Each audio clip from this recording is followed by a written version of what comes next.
Welcome back to The Explainer. Today we're taking a really fascinating journey into the hidden architecture of literature. Okay, let's dive into this. We're going to explore the art of comprehensive literary critique, but we're doing it through a pretty unique lens: translation theories. We're going to see firsthand how moving a story from one language to another is, well, it's just so much more than a simple linguistic exercise. Here is our quick roadmap for today's Explainer. 1. Beyond swapping words. 2. The dual sword practice. 3. Translating marginalized cultures. 4. Navigating tone and tense. And finally, 5. The bridge of words. It's basically an intellectual journey across a theoretical bridge, moving from those really granular linguistic challenges right up to the profound philosophical role of translators. All right, Section 1, Beyond Swapping Words. So here's a question for you. Is translation really just swapping words? Like taking word A and simply finding word B in a dictionary? A lot of people kind of assume that's how it works. But if you take away absolutely nothing else from this explainer, let it be this. Challenging that basic assumption is step 1. Because honestly, a literal word-for-word swap, it's a complete illusion. And doing that can literally destroy the original meaning. Which brings us to this absolutely beautiful concept from literary critic Venkata Subbiah V. It's called Anuvada Kala, or the art of translation. So the crucial point is, true translation is actually a profound act of comprehensive literary critique. It demands an absolute mastery of not just the linguistic structures, but these deep interwoven cultural contexts. It basically elevates the translator from, a mechanical typist to a high-level literary theorist who has to intimately understand the very soul of the text. Okay, moving on to Section 2, the dual sword practice. Subbiah argues something really interesting here. He says if writing is practicing with one sword, translation is practicing with two swords simultaneously. It is an incredibly demanding intellectual pursuit. To wield these two swords, a master translator needs complete mastery of both the source and target languages. They need deep immersion into two entirely different cultures, plus profound historical empathy and a really precise grasp of authorial tone and sarcasm. You aren't just reading text, you are actively inhabiting two completely different worlds at the exact same time. And this brilliantly illustrates why literal translation fails when audiences have different foundational knowledge. Think about this comparison for a second.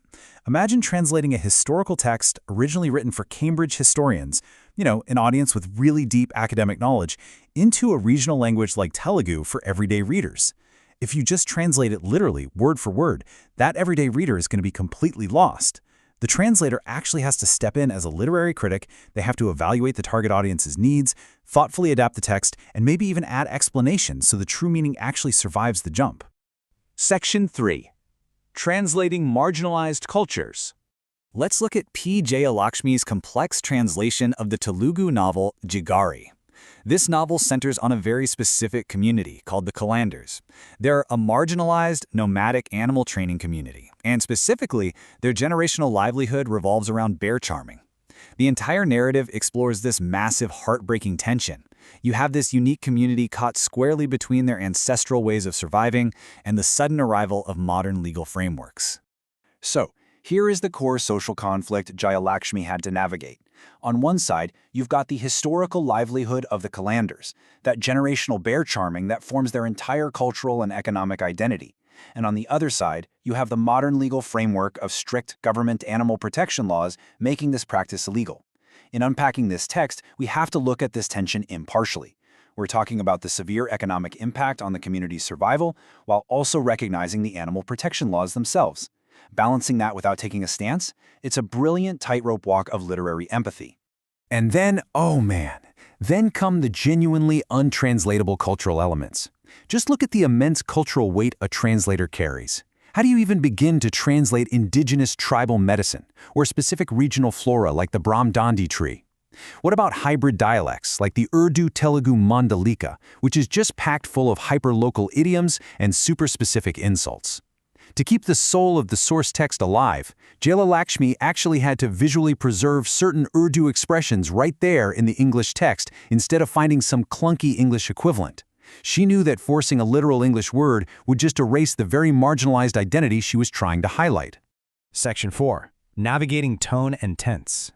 Now, what's really interesting about this slide is how grammar basically dictates emotion. In the original Telugu source text, the author used the continuous present tense. For regional readers, this creates a really immediate, visceral, dramatic effect. But Jayalakshmi realized that using continuous present in English would actually read as super clumsy. It would ruin the whole tone. So what did she do? She shifted the English target text to simple past and past perfect. Why? Well, because in English, those tenses convey a sense of historical empathy and reliability. She literally changed the grammar to ensure the marginalized community's historical struggles weren't lost in translation. So how exactly does a translator survive this translation illusion? Well, here's the playbook. Step 1. Identify the core emotional tone. Is it humor? Is it pain? Sarcasm? Step 2, acknowledge exactly where literal word swapping is going to destroy that meaning. And step 3, be willing to radically shift grammatical structures, just like we saw with the tenses, to preserve the emotional truth. The tension between source accuracy and target comprehension is just immense, but resolving that tension, that is the true mark of a master critic. Section 5. The Bridge of Words. Let's move to our final section and see how this builds into our philosophical resolution. I absolutely love this quote from Venkata Subbiah, and it perfectly brings our whole narrative arc to its emotional climax. He says, "The translation process is a bridge of words between two languages and cultures. Therefore, a translator is a global citizen who tries to thread together all languages, all cultures, and all life experiences." Isn't that just incredible? A translator's not a walking bilingual dictionary. They're a global citizen. They're a literary critic threading together the complex fabric of human experience so that we can finally, truly understand each other. Which leaves us with this final, provocative thought to wrap up our journey today. If translators act as global citizens bridging our worlds, painstakingly carrying the weight of marginalized cultures and complex histories across this bridge of words, what hidden stories and untranslated experiences are we still missing out on? What incredible worlds are waiting for you just beyond the barrier of language? Thank you so much for exploring this with me today. Keep seeking out those translated voices, and I'll catch you on the next explainer.